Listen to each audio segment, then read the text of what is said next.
હાલ કથાકાર મોરારી બાપુને લઈને ખૂબ જ દુઃખદ સમાચાર સામે આવી રહ્યા છે।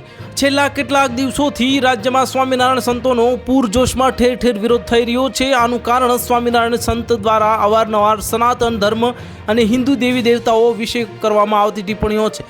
હાલમાં જ રાજકોટ નજીક આવેલા સરદાર સ્વામિનારાયણ મંદિરના સ્વામી દ્વારા હિન્દુ ધર્મ વિશે ટિપ્પણીઓ કરવામાં આવી હતી। આ જેને લઈને હવે કથાકાર મોરારી બાપુએ વિરોધ વ્યક્ત કર્યો છે। મોરારી બાપુએ આર્જેન્ટિનામાં એક કથા દરમિયાન સ્વામિનારાયણ સંપ્રદાયના સાધુ સંતોનો બફાટ પર કટાક્ષ કર્યો છે।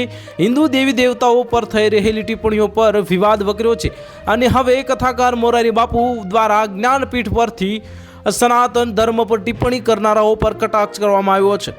આ મોરારી બાપુ વિદેશમાં આર્જેન્ટિનામાં એક કથાકાર દરમિયાન જે સનાતન ધર્મના વિરોધીઓ પર વર્ષા અને તેમણે કહ્યું કે તમે સનાતન વિરોધીઓ ધર્મસ્થાનોમાં ક્યારે ના જતા। આ સનાતન વિરોધી ધર્મસ્થાન પર જવા કરતાં હાથી નીચે ચગદાઈ જજો। હવે બધાએ સમજી જવાનો સમય આવી ગયો છે। સત્ય હંમેશા સત્ય જ રહેશે, પાખંડ બહુ ચાલશે। આ ચાલી આવી રહ્યું છે।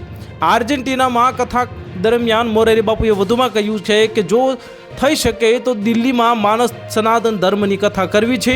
સનાતન ધર્મ પર અત્યારે હુમલાઓ થઈ રહ્યા છે અને સનાતન ધર્મના લોકોએ 5 દેવોની જે પૂજા કરવી જોઈએ। 5 દેવોની નિંદા કરનારાઓ સનાતનના વિરોધી ગણવા અને નિંદા કરનારાને સાથ આપનારા પણ સનાતન વિરોધી કહેવાય છે। તો હાલ માટે આટલું જ। મળીશું નવી અપડેટ સાથે। જો તમને અમારા વિડીયો પસંદ આવતા હોય તો વિડીયોને લાઇક કરી દેજો, ચેનલને સબસ્ક્રાઇબ કરી બાજુમાં આવેલા બેલ આઇકનને દબાવી દો, જેથી તમને આવા સમાચારની અપડેટ મળતી રહે।